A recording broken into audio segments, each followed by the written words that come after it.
What does it take to see a city touched and a world changed? A people first changed by encountering a loving God. We celebrate because we wholeheartedly believe God deserves to be praised. We connect because we see that true life change happens in the context of meaningful relationships. We care because we believe God loves humanity. Therefore, we exist to reach people that are near to us but far from Him. We are Christian Faith Fellowship Church.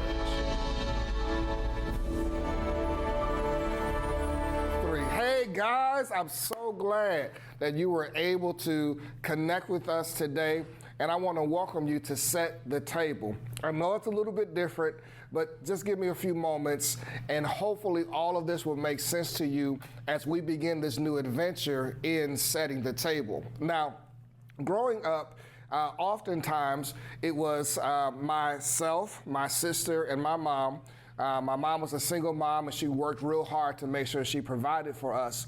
And oftentimes when we ate, we didn't necessarily eat around the table. Sometimes after food was fixed, my mom would go into her room to eat because she was so tired from working possibly 2 and 3 jobs.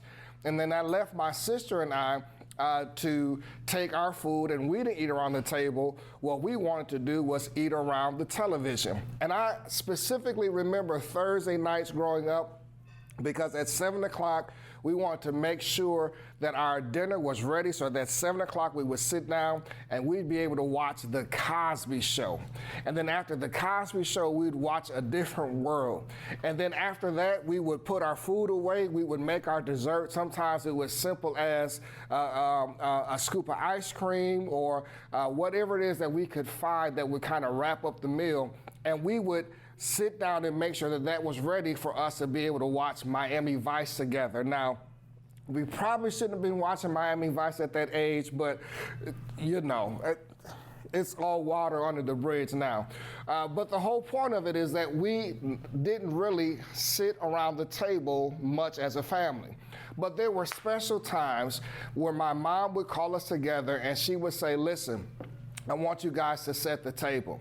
Now, sometimes that made my sister and I nervous because if we were setting the table, it's because she wanted to sit down and she wanted to talk to us. That made us scared and concerned because most of the times when mom wanted to talk to us, it was either because she got our report card in and something wasn't done correctly, or there was some change that was going to happen in the family dynamic. So sometimes setting the table was nervous to us. But there were other times that when we set the table, it was a great time because my mom would cook huge Sunday meals. She would invite over, on occasions, family and friends, and we would sit down at the table that we had set. They would make sure there was cutlery and there were plates and everything else. And we would sit down and we would have a great meal together sitting at the table. And then there was also this time once a year where there was this evangelist that came to our church, and he would run revival, and my mom was responsible back in the day for cooking on Friday night. And that evangelist would come to our home with his family, and they would eat before service at our home. Now, during that time, my mom made sure that we set the table, that there were the finest china that we had, the finest plates that we had, because she wanted to make an impression for the guests that were coming and to make sure that when they came, they had a wonderful, beautiful time. So she would tell us to set the table. So setting the table was intentional, and setting the table was a reflection that something special was getting ready to happen. Well, that's why we're setting the table today. We gathered you together because there's something intentional that we need to do, and there's something special we want to talk about. Sweetheart, the interesting thing is, is that while I was talking about my upbringing, you shared something with me that I didn't know, and you had a comparison from how we set the table compared to your family. So what did y'all do that was different? Yeah, I thought I thought, like you said, the interesting part of it was that when we came home from school, our table was already set. Wow. Because my mom being a stay-home mom. So your mom set the table? My mom set the table. Gotcha. And every meal, we got in the house, we would, from school, change our clothes, come back to the table. By that time, my dad was home. We may have a snack in between. Yeah. But we were eating dinner by like 4:30 at the table together as a family, having conversations, talking about our day. So for us not to eat at the table, something was wrong. Wow. Because every meal we had pretty much that I can recall growing up was at the table until we got in high school, because then we got jobs and all of our schedules were changing. But my mom and dad still sat at the table. Wow. Even when we were gone. And I just think that's amazing, because it shows the differences of setting the table. Everybody's setting the table is different, but as long as you are arriving at the same conclusion and the same point, I think that's as long as you are arriving at the same destination, that's the whole point of setting the table. And that's why we brought you here, and that's why we're going to talk about this. And I'm going to show you in just a few seconds why it's important that you should set the table. And another thing that Oh, okay, hold on. That was my conclusion point, but she got something else. Go ahead. taken both of our family upbringing and brought it to our table. Yeah, because Gabrielle was just saying that. So go ahead, explain that. We set our table in front of the TV. Yeah, we do, and we do. It's so funny because, like, when we first got married, and we would sit at the table once it was, because you said it, because you followed your mom's example and you said it. And I would come to the table and grab my stuff and go and sit on the couch and watch in front of our very small television. It was like 13-inch, and that's what we could afford during that time. And you were like, why are you doing that? We're supposed to be over here. I'm like, well, no, that's not what we do. So that's not what I did. So when we started having children, we had to have a compromise so that we could bring both of those values and those experiences to our children. So what we do now, many people may think it's funny, but we have our table where it is near a television. So we are sitting at the table and it's set, but we also have the television as well. So it's the combining of those same things. But again, we have, through various ways, arrived at the same place and the same point. And again, that's why I'm going to tell you, I think, are we ready? You're good. That's why I'm going to tell you why it's important for you to set the table.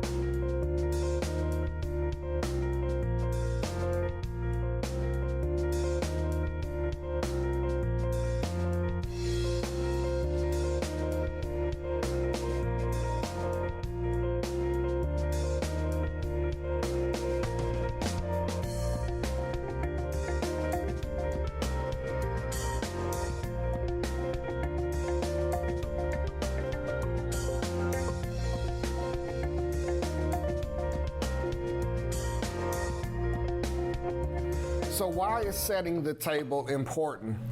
Let me tell you why. Because setting the table is about other people. And setting the table is us following Jesus' example. See, in the Bible, we look at Jesus and we look at him from the perspective or from the place that he's this preacher, or he's this, or he's that, and we don't really see him as a human being. But the truth of the matter is that Jesus was so known for eating and drinking, they would say of him, look at this guy coming who's always eating and drinking. They would even make fun of him. Well, you can find that in Matthew 11 and 19, and even in Luke 7 and 34. They would say he's always eating and drinking with people, that they actually use that to make fun of him. And I found that to be very interesting, especially because I enjoy good food. And it was great to know that the one that I served and that lived and died for me is one that also understood the importance of the table, and he modeled that in his life. Let me show you what I mean. Many of Jesus' greatest lessons and instructions and times of sharing didn't necessarily come from a pulpit in a church, and didn't necessarily come from some type of revival event. It came from him sitting down at tables, breaking bread, and talking to people. He would sit at tables that were set. When he wanted to give a lesson to his disciples and to teach them about the events of the day, they would sit down. They would break bread, and he would reflect on what happened in the day and show them how it applied to their life and show them how it applied to the kingdom. He didn't do it over a pulpit. He did it at a table. When Jesus wanted to connect with other people, he would go to their homes. And as part of their custom is, if someone comes to your home, you have to invite them into your table. So many times when Jesus was talking to Zacchaeus or talking to other characters within the Bible, he would sit down at a table at their home and speak with them. So much so that, again, they made fun of Jesus and said, there's this guy coming, eating and drinking, who's a friend of sinners and tax collectors. Isn't that amazing? That religious people said of Jesus that he was a friend of sinners and tax collectors, not because he met them at church, but because he sat down at a table with them. I don't know about you, but I want people to say of me that I'm a friend of sinners, that I am one who is willing to sit down at a table and to be able to break bread and to have conversations and to talk about life and to engage with people. I'm not erasing the church or saying that the church is not important. It is. The church is great for believers, for them to increase what they know and then to be able to go out. But I think one of the most effective ways to connect with people who don't know Christ is to do it at a table that's set. Why do I say that? Because Jesus did the same thing. When Jesus, before he was getting ready to go to the cross, what did he do? He invited all his disciples to come together, and they sat at a table, and they had communion. It was called the Last Supper. It was at a table. After Jesus died and he was risen from the grave, before he resurrected, he said, I got to get my disciples back together. And he sat down with them fireside, and he talked to them at a table, if you will, and he was talking to them about the events that was to come. Look in the scripture and you will see all the time that Jesus was purposeful and intentional about meeting people where they were, because every single person that is alive today has to do one thing at least 3 times a day. They gotta eat. And what better way to connect with somebody than to meet them at a table that is set? This is why setting the table is important, because these are times that we're able to reach out and connect with people. You're able to connect with people in a real way, in a way that is lasting, in a way that is genuine and authentic, that you may not be able to do any other time. One thing that happens when people begin to eat is that they begin to drop their guards. They become relaxed, and they're more open and willing to hear what you have to say, and they're more willing to share with you. And you are more able to see them as they really are, not as a sinner, not as an opponent, not as a Democrat or a Republican, not as somebody that's this or that or black or white or any of that. You see them as a human being. And I believe that this is one of the greatest tools that Jesus has used, was to meet people at a table that was set. Now, as you can see, my food is in front of me. The table has been set. I'm finna dive into this and eat a little bit. And if you're watching us, if you have opportunity to, I want you to do the same thing. And I'll be back in a few seconds, and I'll explain to you how you too can set a table no matter where you are. I'll see you in a few seconds. Why'd y'all stop eating?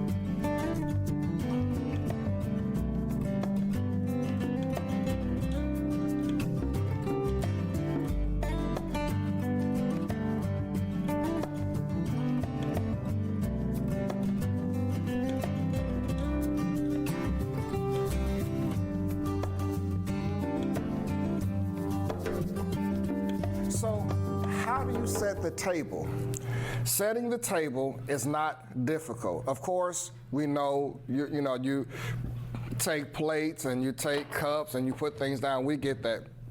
But that's not what I'm talking about. How do you make plans to set the table? Well, one thing that you have to do, and that's very important, is that you have to be intentional and you have to be prayerful. See, whenever you open yourself up to the opportunity to be able to sit down and to engage with people and to really be deliberate about this process, you have to be prayerful. For example, you have to say, Father, who is it that you would like for me to set the table for? See, as I told you earlier, when I was with my mom and my mom was having special guests come over to the house, she would tell us to set the table. Why? Because she knew that there were certain guests, certain people coming over that she opened up her house and her family to. It was intentional. So it's the same way that you have to go about it. You have to be prayerful and say, Father, this week, how is it, or how would you like for me to set the table? Who should I share this time with? Who is it that you want me to engage with and to connect with? Who is it that you want me to begin to make a friend of by offering a meal or by offering my time of being able to sit down with them? It's not something you should just do haphazardly. It has to be something that is a prayerful, intentional event within your life. Why? Because your time is important. In this day and age that we're experiencing, this pandemic and everything else that's going on, everything you do needs to be very intentional. You need to be able to know that I'm doing what God is telling me, so therefore I have His guidance, I have His protection, and it's going to be okay. So first of all, the first thing in setting the table, like I said, is that you have to be intentional and you have to be prayerful. And then the second thing, and it is the last thing, is that you simply have to start where you are. See, you don't have to say, well, I can't set the table because I can't afford to go out to a restaurant, or I'm not comfortable with going out in other places. I totally get all of that. But you can set the table right where you are. For example, you can set the table in your house. You can say, hey, listen, maybe we don't come together and like your upbringing was like mine. Maybe you don't come together to eat at the same time. Maybe there's so much going on and you're working late and doing everything you can to connect. I totally get it. But make an intentional time where you make an appointment with your family where you say to them, hey, I'm setting the table because you're important to me, and I want to be able to share this time with you. How can we go and connect with the world and reach the world, and we haven't reached our own family? How can we talk to other people about Christ and how great He is, and we haven't done that with our family? So start where you are. Start in your home. Start with your family. I'm telling you, that is the best place to start.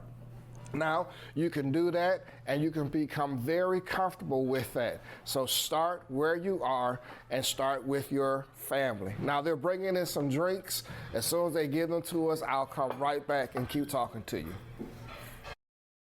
All right, now that I have my drink, I'm able to, I shouldn't say drink, it's lemonade and tea.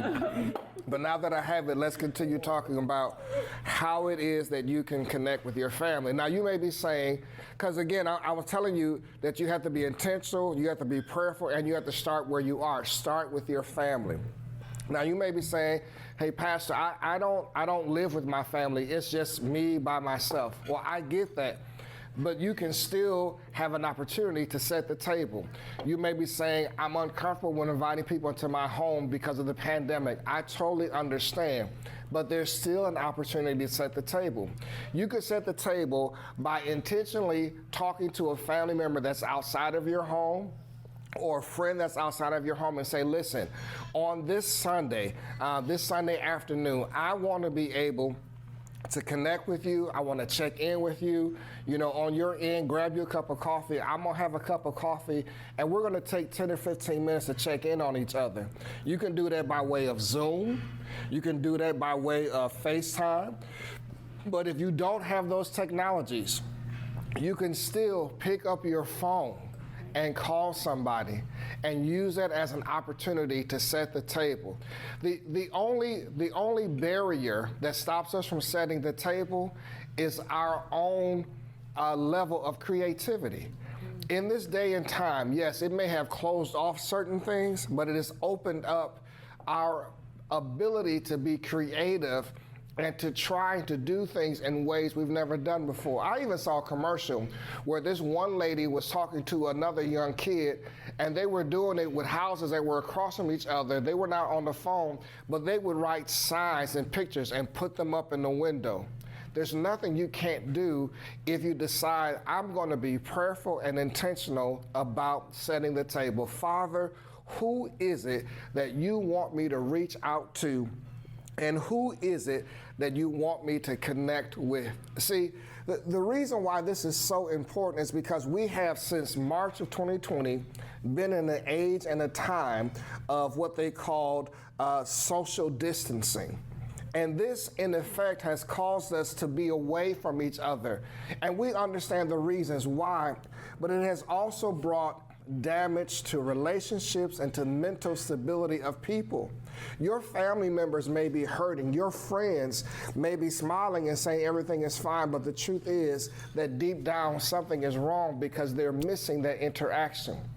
They asked a famous doctor, and he said to them, if they had asked me before this happened or as it was happening, what verbiage I would put on it, he said, I would have never said social distancing. I would have framed it as a physical distancing, because we need to be physically distant from each other, but we don't need to be socially distant from each other. And because we've been hearing since March to be socially distant, it's exactly what has happened. And it's driven people into corners, it's driven people into isolation, and it's driven people into unhealthy things. I believe the enemy has taken this verbiage and taken where we are and has jumped on it and manipulated and multiplied it in such a way to where it is damaging to our neighbors and our family and friends, and we've got to do something about it. And the thing that we can do about it is what God has given to us, which is set the table. Because remember, I told you earlier, everybody got to eat. You got to eat at least 3 times a day.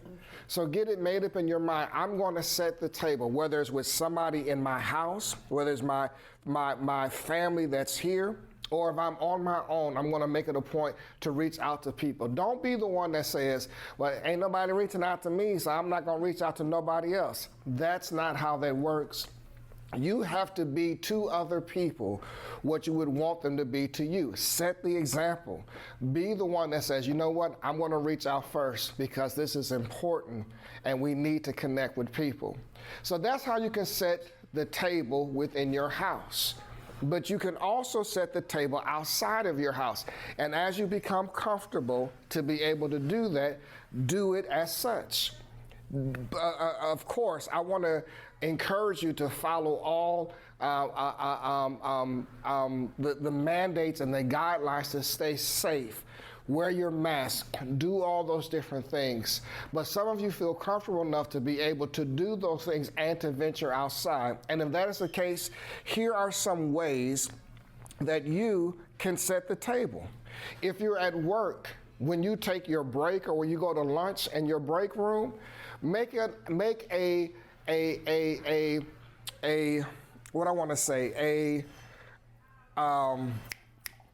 intentional effort, thank you. An intentional effort to say, I'm going to connect with this coworker that I've been praying for and praying about. And I'm going to ask them that when we have lunch next week, Thursday, that can we sit down and can we do this together? Those are opportunities. Again, these don't have to be big things where you have to pay a whole lot. It can be things where people have to eat and they have to do what they're doing. So if you're working and you're at your physical place of working, you could do it there in your lunchroom. If you're a student and you're in school, you've been called to set tables as well. You can do it at your lunch table. You can say, hey, I want to meet with that person, and I want to sit down and talk with them. I want to be a friend to them. I want to reach out to them. I want to share the love of Jesus Christ with them. You can do that intentionally at your school. You can also do this by saying, you know what, maybe I'm going to be outside of the house, but I don't want to be indoors outside of the house. So you just decide to go outside, where they say it's a little bit safer, but still wear your mask. Go and have a barbecue or have a picnic. These are other ways that you can sit down with people and to be able to connect with them.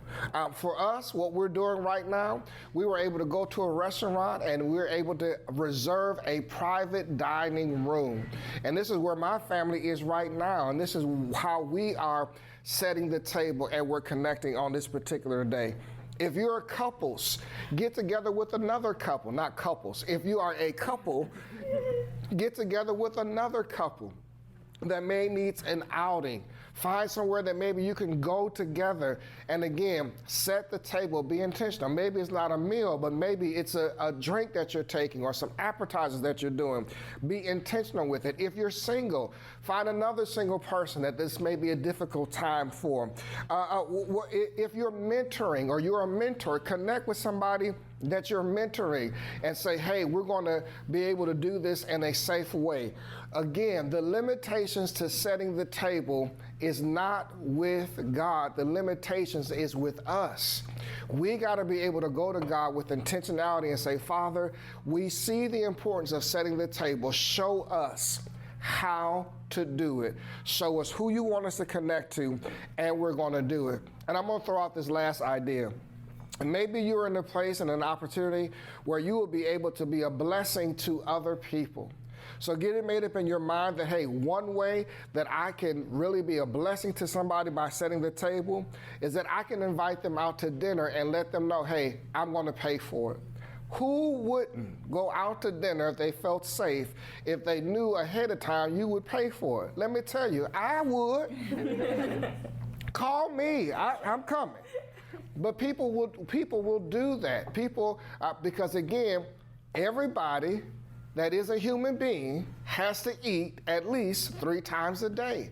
So you have 3 opportunities every single day to be able to connect with people. So bless somebody that you know that, hey, they're having a tough time, or maybe they're a single mother, or maybe they lost their job and they're not feeling well or strong about themselves, but them having an opportunity to get outside. We live in Arizona. You can go outside to a patio and be able to eat and have a mask and do it safely.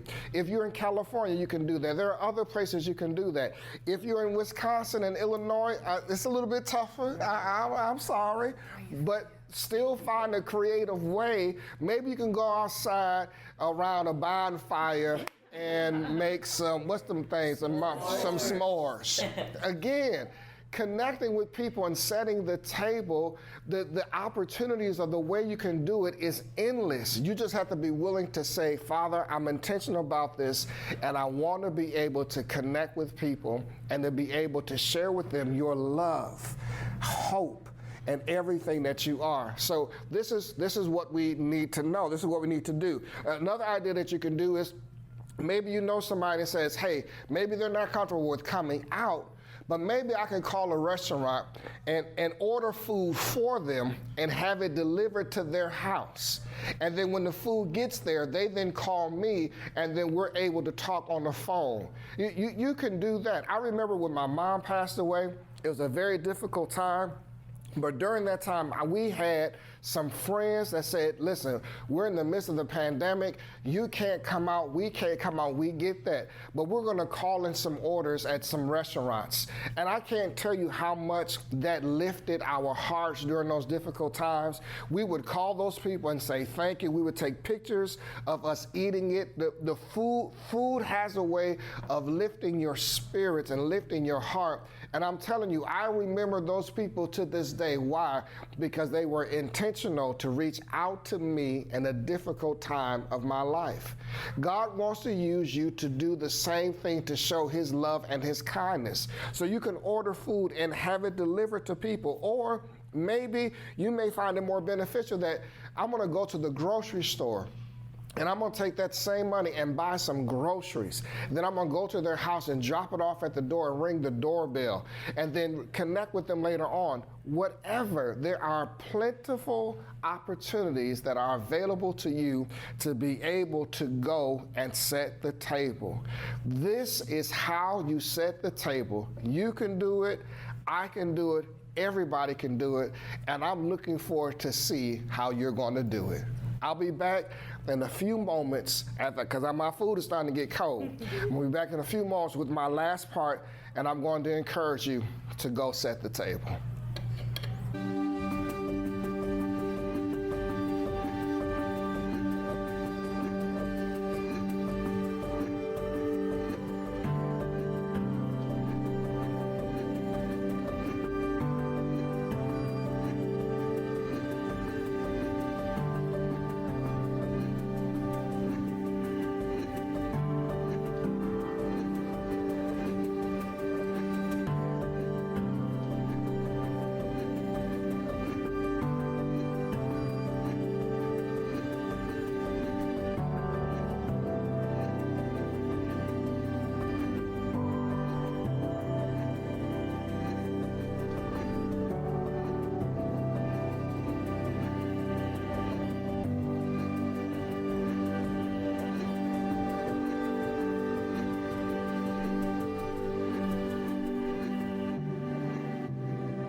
Now, I want to encourage you to go and set the table. The whole point about this, and the reason why we didn't have service on this Sunday, is because we wanted you to get the instructions and to get the heart of this and to get the direction of this and then to go do it.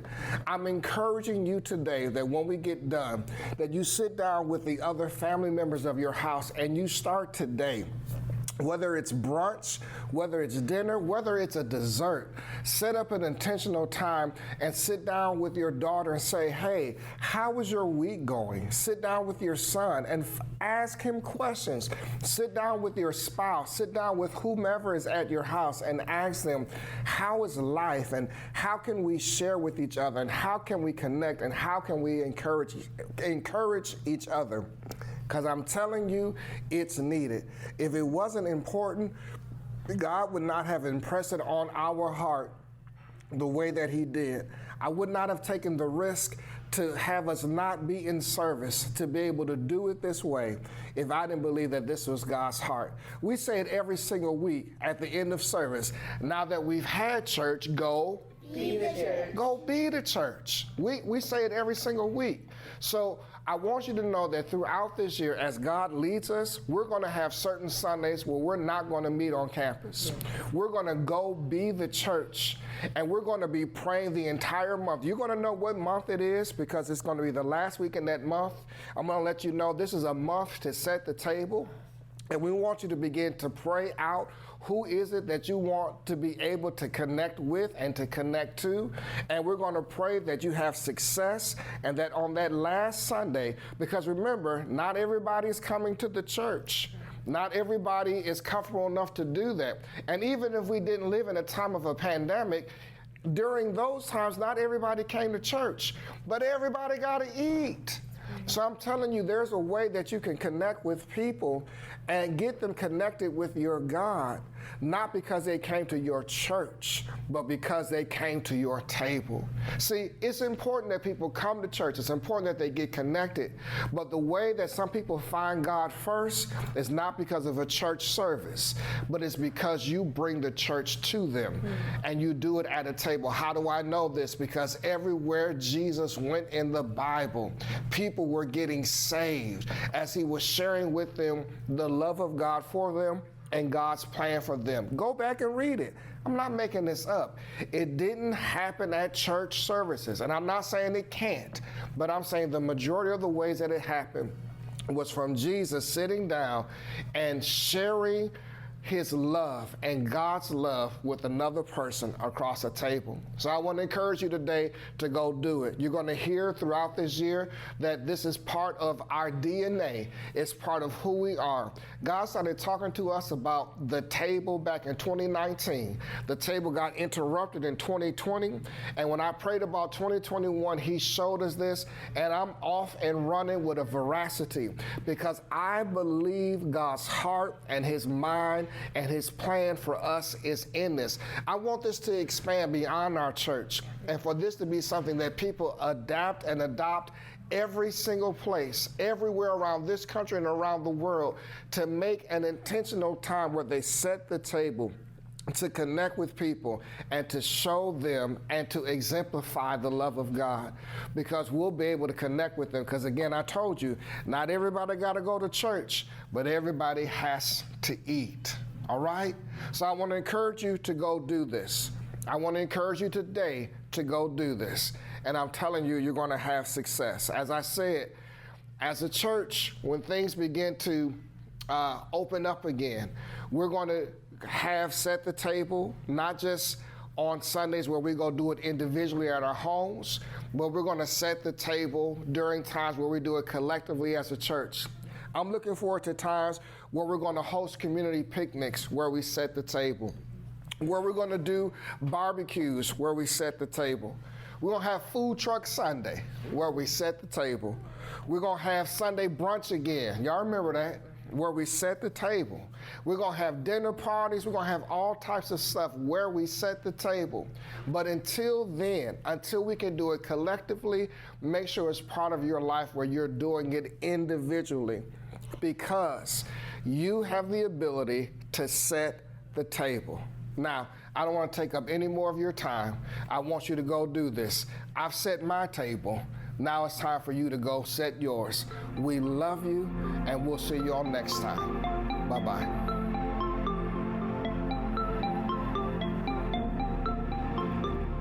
Still waving? Love you.